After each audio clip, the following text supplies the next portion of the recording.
Assalamualaikum guys. So this is going to be the last part of chapter 7. We have already gone through the process of water transport in plants, and now the last part would be how organic materials is actually transported in plants, right? Previously we have looked at the function of xylem in water transport. So in this particular part, we are going to look at the function of phloem in transporting those organic substances.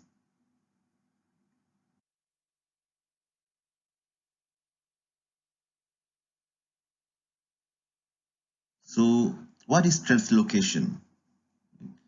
Translocation is a term used to describe the transport of soluble organic substances within a plant.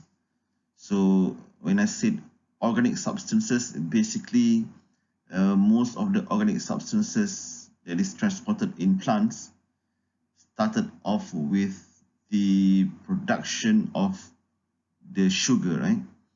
Because whenever plant carry out photosynthesis, the first product that is going to be synthesized are the sugars, right? And from sugars, other organic substances can actually be synthesized, right?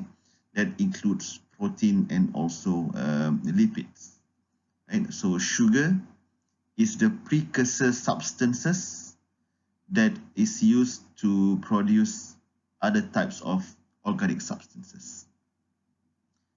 Okay, and product that is produced during photosynthesis is usually referred to as assimilates. And so whenever you guys come across assimilates, it means product that is produced during photosynthesis. Okay, that includes sugar, proteins, and also lipids. Okay, and these organic substances are transported by the phloem, right? And to be specific and to be more precise, it is transported by the sieve elements of the phloem tissues, okay, to other parts of the plants.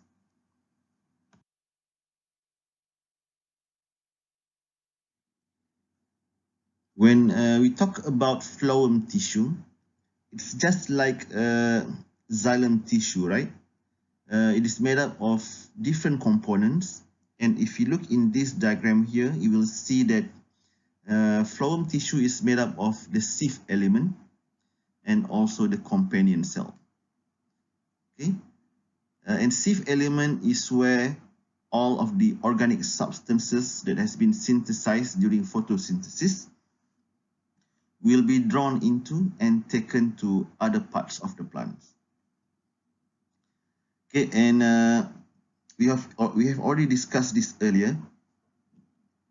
You can actually see that the sieve element initially are made up of normal plant cells that are joined end to end to form a long and continuous tube, right? Long and continuous tube-like structure. And at the end of those cells, you can actually see that the walls are perforated to form small pores known as the sieve plate. Okay, so the only one major difference that a sieve element has compared to other normal plants is that they don't really have any nucleus inside, right? They don't really have any nucleus inside, and the cytoplasm of the sieve element is actually very thin. Okay, and if you look at the cells that is located beside the sieve element, you can see that every sieve element is accompanied by another cell known as the companion cell, right? And companion cell has structure similar to any other plant cell. right? They have the nucleus, they have mitochondria, they have RER, and those kind of organelles. And we are going to look at the function of the companion cells later when we learn more about translocation.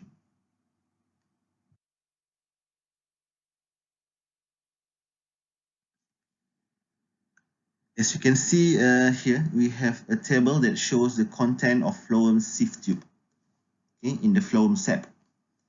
And if you look in the table, you will see that sucrose has the highest concentration because sucrose is the main product that is produced during photosynthesis.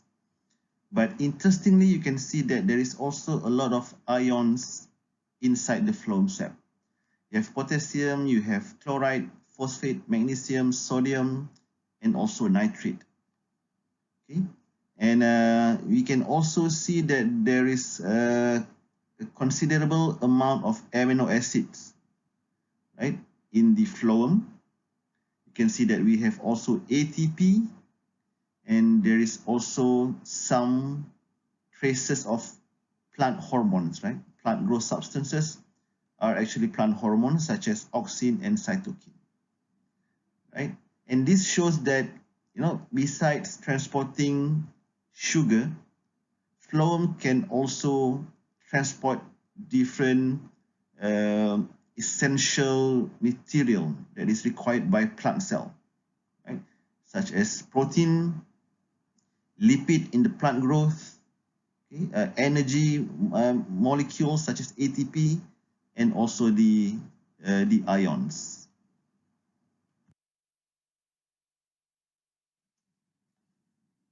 This diagram that I have here generally describe or show how translocation takes place.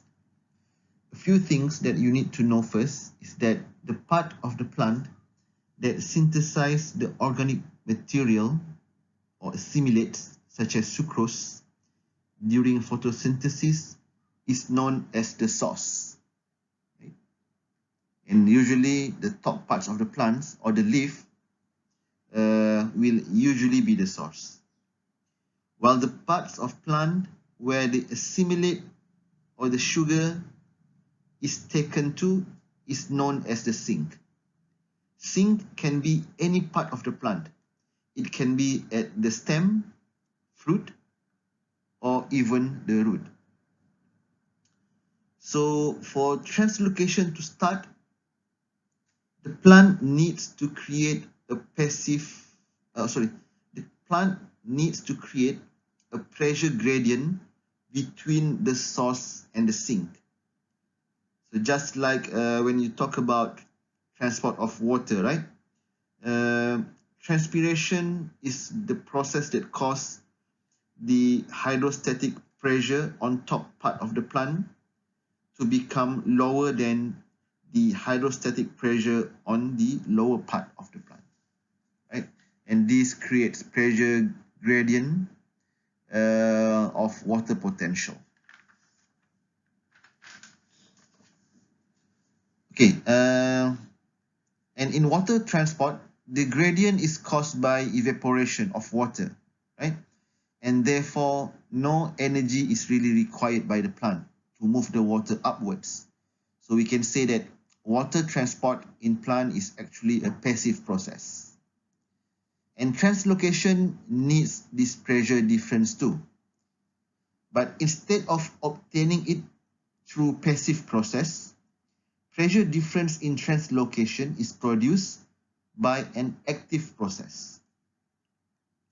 How do they do this? They do this by actively loading sucrose into sieve element at the place from which sucrose is to be transported, which is at the source. The loading of sucrose into the sieve element will greatly decrease the water potential of the sieve element. And this will cause water from the surrounding cells to enter the sieve element by osmosis. And when this happens, there will be a build-up of hydrostatic pressure in the source.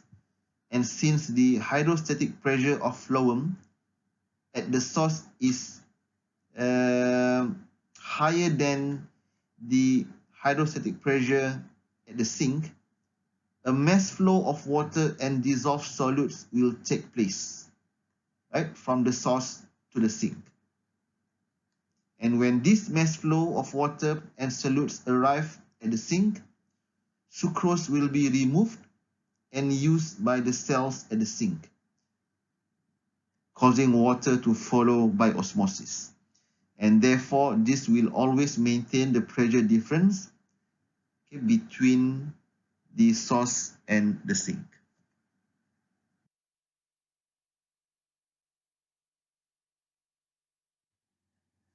So these are some of the points that we have discussed just now about translocation.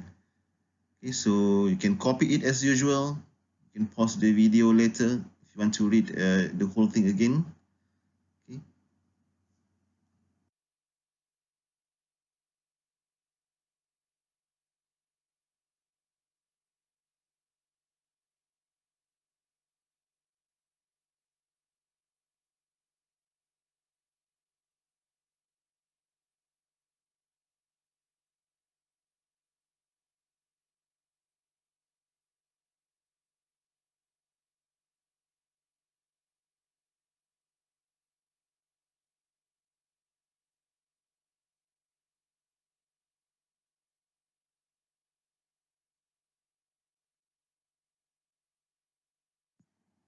Okay, so we have already known that the movement of assimilates in phloem is by mass flow.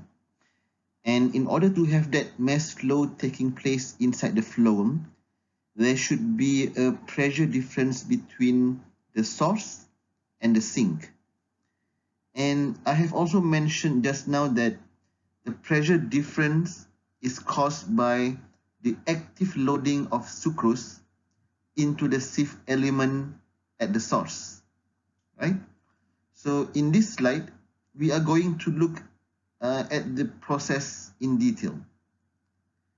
Okay, and basically, whatever that you need to know about the active loading of sucrose is shown here in this diagram.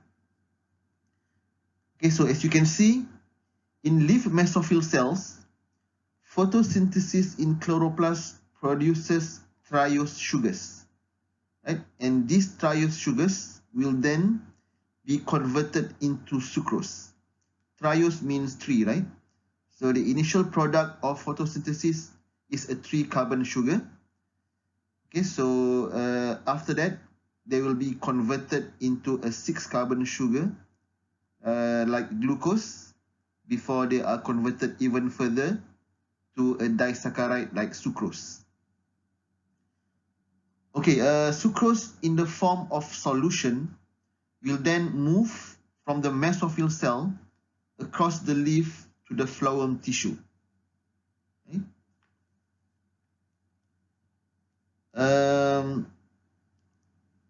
And the movement of sucrose can be by symplast. It can take symplastic pathway from cell to cell, okay, through the plasmodesmata, or it can also use the apoplastic pathway traveling along the cell wall, you know, like what we have discussed in the previous video. However, scientists are still not sure yet on the exact mechanism, but at the moment, the theory that they have is like we have in the diagram. Okay. Okay, if you look at the diagram, okay, first of all, the H plus ions, the hydrogen ions in the companion cells are pumped out of the companion cell into its cell wall. Okay.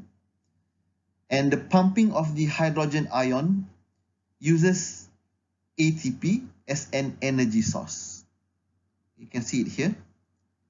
And this creates a large excess of hydrogen ions just outside the companion cell, right? In the cell wall that you see here, in the cell wall of the companion cell, and also in the cell wall of the mesophyll cell. And since there is a huge build-up of the hydrogen ions here, there is a tendency of those hydrogen ions to move back into the companion cell down the hydrogen ions concentration gradient. And the movement of the hydrogen ions back into the companion cell will be aided by a co-transporter protein, right? A type of carrier protein. We call it as co-transporter protein. Why? Because it will also carry both hydrogen ions and also the sucrose molecule. And once inside the companion cell, the sucrose can then diffuse easily into the Sif element through the plasmodesmata. Right? And like I said before, once there is an accumulation of sucrose in the Sif element, the water potential of the Sif element will be reduced. Right? Because you have too many solutes now inside the Sif element, therefore the water potential of the Sif element is going to go down. And this will eventually cause water molecule from the surrounding cells to move into the Sif element, okay, causing the assimilate to be taken to the sink by mass flow. Right? So a lot of water is going to move into the Sif element, and therefore there will be a huge build-up of hydrostatic pressure. And since you have a lot of water at the source, the water will then carry all the assimilates, okay, to the sink by mass flow.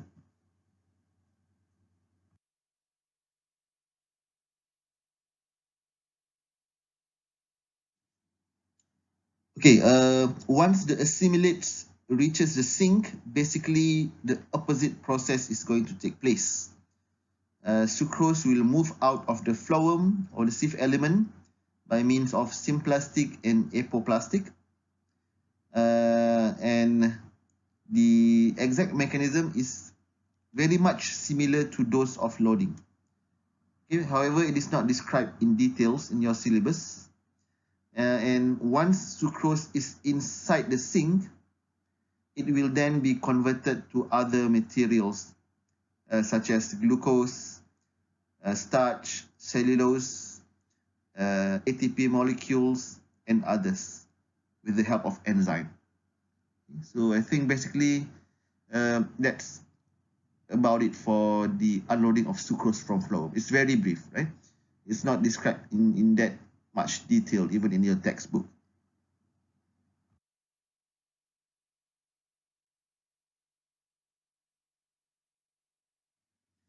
Okay, and finally, we are going to look at some of the differences between xylem and phloem tissues.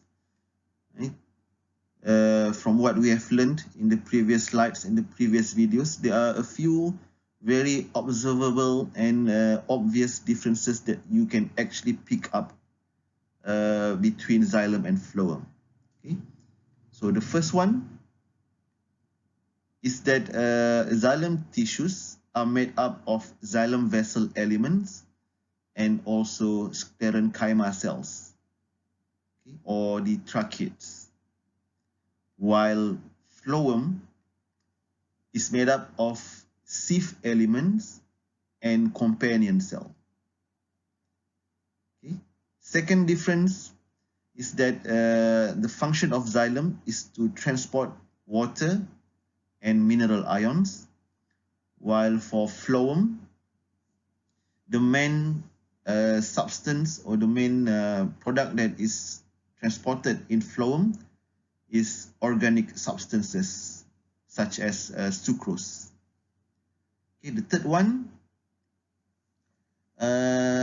cells of xylem tissues are made up of dead cells. So they don't have any cytoplasm inside. Why? So that the movement of water is smooth and unobstructed. While for phloem, okay, they are made up of living cells, okay, because they need all those ATPs for active loading, and they need all the plasma membrane to control the movement of solutes, okay, inside their cells. Okay, fourth one, cells of xylem tissues, okay, their walls are lignified. Why? Because they need to withstand the high negative pressures that they have inside. While for phloem, because they are living cells, so their walls are not lignified. Okay, and the last one, the end walls of xylem cells are broken down. Okay, so this is the same reason as the one that we have earlier, so that the movement of water is not obstructed, right? It's going to move smoothly inside the xylem vessels. While for phloem, the end walls are perforated. They have pores, okay? And the end walls are known as sieve plates. And this is to allow movement of assimilates, okay, as well as to control the pressure gradient. And one more point here is as a means of clotting mechanism. Okay, so I think that is all for chapter 7. We've basically covered everything. So if you have any questions, okay, please feel free to use the Google Classroom and post it there so that all of your friends can actually benefit from those discussions. Okay, so inshallah, after this, if the CMCO still continues, we are going to go with chapter 8. Okay, so Assalamualaikum warahmatullahi wabarakatuh.